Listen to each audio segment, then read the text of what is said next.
투자자가 보면 이 회사는 되게 매력이 없어 보이는 거예요. 어떻게 이런 걸 가지고 투자를 받으러 다니지? 이렇게 생각을 할 수 있겠죠. 자, 먼저 투자 유치에 본격적으로 돌입하기 전에요, 우리 회사가 투자 유치를 할 만한 회사인지에 대한 판단이 필요합니다. 투자자를 만나기 전에 준비해야 될 게 반드시 있는 거예요.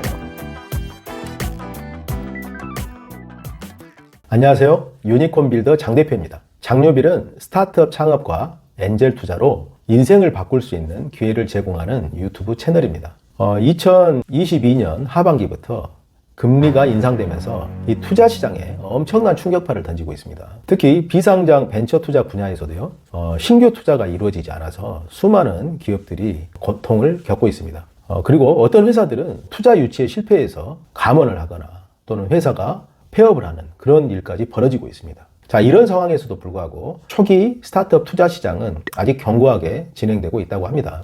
왜냐하면 초기 스타트업이 결국 IPO까지 가려면 우리나라 기업들이 창업해서 IPO까지 가는데 평균 기간이 14년이거든요. 그래서 거의 한 10년에 가까운 기간이 걸리기 때문에 지금 투자하는 것이 어떤 금리 인상과 경기에 대세적인 영향을 받지 않기 때문에 그렇습니다. 그리고 또 투자 시장에서 이 초기 스타트업 투자는 소액으로도 투자할 수 있잖아요. 보통 일반 벤처 캐피탈 투자는 수십억, 수백억을 투자하지만 초기 스타트업 엔젤 투자는 수억 원, 5억 원 이내에서 투자를 하기 때문에 이쪽 시장은 아직 견고하게 진행되고 있다고 그렇게 합니다.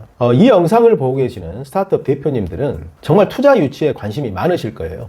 저희 회사에도 수많은 기업들이 문의를 하고 투자 유치에 대해서 상담을 신청을 하십니다. 그런데 제가 오늘은 투자 유치에 대해서 좀 잘 모르고 있어서 많이 힘들어 하시는 분들이 있어서 어떻게 하면 투자 유치를 잘할 수 있을지 그 내용에 대해서 좀 말씀을 드리려고 합니다. 잘 경청해 보시기 바랍니다.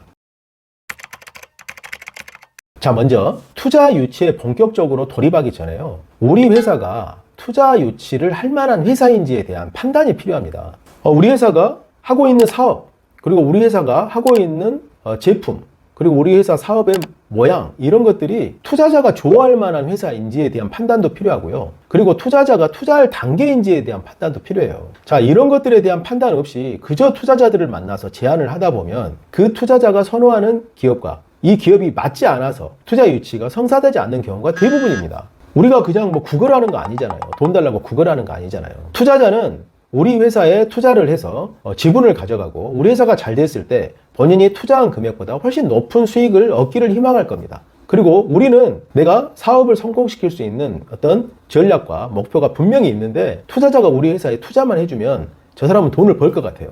어떤 이런 확신이 됐을 때 서로 동등한 관계에서 투자가 이루어져야 됩니다. 그런데 이 투자 시장에서는 그 균형이 좀 깨지고 있어요. 보통 기업들이 투자를 받기 위해서 투자자를 만나는데 가까 을의 관계가 형성된다고 볼 수가 있습니다. 기업이 을이죠.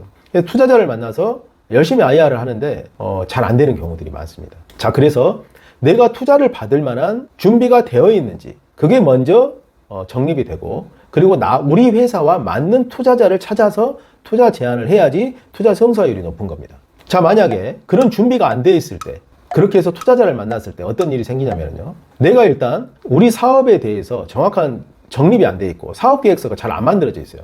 내가 사업은 열심히 하고 있는데 사업 계획서를 제대로 못 만들었고, 그리고 비즈니스 모델 자체가 그냥 도소매 거래만 하고 있습니다. 그런데 나는 돈이 필요해요. 도소매 거래를 하고 있는데 돈이 필요합니다. 그래서 투자 유치를 해요. 근데 투자자들은 이 도소매 거래를 가지고 이 방식으로는 투자를 해봤자 기업 가치가 올라갈 것 같지 않은 거예요. 그러면 당연히 투자를 못 받죠. 자, 그런데 내가 비즈니스 모델도 제대로 정비를 안 해놓고 사업 계획서도 그냥 대충 정리가 돼 있어요.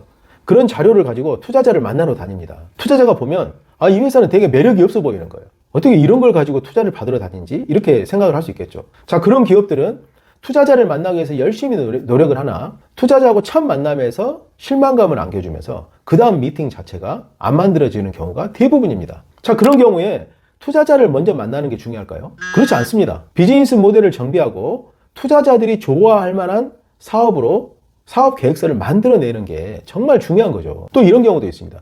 내가 사업 계획서나 이 비즈니스 모델을 잘 정비해서 사업 계획서를 만들었는데 투자자를 만나는데요, 이 투자자가 실제 투자할 돈이 있는지 없는지 알 수 없어요. 투자자가 돈이 없다고 말할까요? 투자하는 사람인데 돈이 있을 때도 있고 없을 때도 있습니다.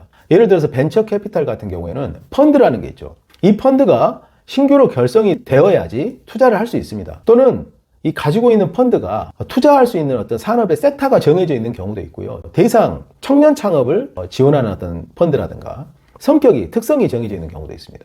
그래서 그 특성에 맞는 펀드를 운용하는 투자자를 만나서 그 펀드가 우리 회사에 투자할 만한 그런 어떤 성격을 갖추고 있을 때 이게 투자가 이루어질 수 있는 거죠. 그리고 또 어떤 투자자들은 돈이 없는 경우도 있어요, 실제로. 투자를 하는데 자금이 다 떨어진 경우가 있겠죠. 근데 이런 투자자를 만나서 열심히 제안을 해봤자 좋은 답은 안 올 겁니다. 근데 투자가 안 이루어지면 나는 실망하게 돼요. 우리 회사가 부족해서 그러나? 그렇지 않습니다. 내가 만난 투자자가 투자를 해줄 만한 대상이 아니었을 수도 있다 하는 겁니다.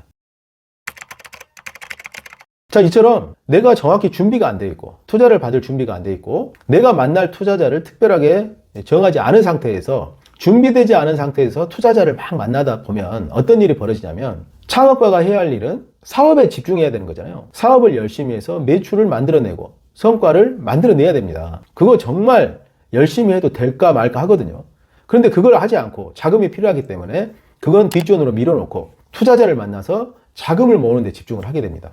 그렇게 해서 한 3개월 열심히 노력해서 투자 유치에 성공을 하면 정말 다행인 거죠. 그러나 안타깝게도 투자 유치에서 실패를 했어요. 그럼 어떻게 되죠? 3개월 동안 사업은 뒷전이었기 때문에 사업은 문제가 생깁니다. 그리고 투자 유치도 실패해요. 그러면 어차피 자금 조달을 할 무렵이면 사업이 잘못하면 실패로 돌아갈 가능성이 높을 단계일 거 아닙니까? 자금이 소진돼서. 근데 그 투자 유치에서 실패하게 되면 사업이 그때부터 실패의 나락으로 떨어지게 되는 그런 일들이 생기기도 합니다. 투자 유치를 시작할 때는요, 투자자를 만났을 때 이 사람이 관심이 있다고 해서 바로 투자하는 거 아닙니다. 만약에 그렇게 생각을 하고 투자자를 만난다면 실수를 하게 돼요. 투자자는요, 최대한 그 기업 창업주와 그 기업을 충분히 알고 나서 투자를 하고 싶어요. 처음 만났는데 돈을 투자하고 싶어 하지 않습니다. 근데 창업자는 급해요. 빨리 투자를 받아야 되기 때문에. 자, 그런 마음으로 투자자를 만나면 실수를 하게 됩니다. 투자자는 최소 3개월 이상 창업자를 지켜보고 싶어요. 그리고 이 창업자가 사업을 잘할 만한 사람인지, 내가 투자를 할 대상 기업인지 충분한 시간을 갖고 지켜보고, 또 어떤 경우에는 1년, 2년 이상 지켜보는 경우도 있습니다. 사업이 어느 정도 성장을 해서 성과가 나올 때 난 투자를 해야 되겠다, 이런 경우도 있고요. 또 아직 펀드가 안 만들어져서 펀드가 만들어지면 투자해야 되겠다, 이런 부분들도 있을 거 아닙니까? 그래서 서두르면 안 됩니다. 충분한 시간을 갖고 여유를 갖고 투자 유치에 임해야 되고요. 그리고 또 하나 고려해야 될 것은 이번 투자 유치에 성공을 한다고 해서 그게 다 끝난 게 아니에요.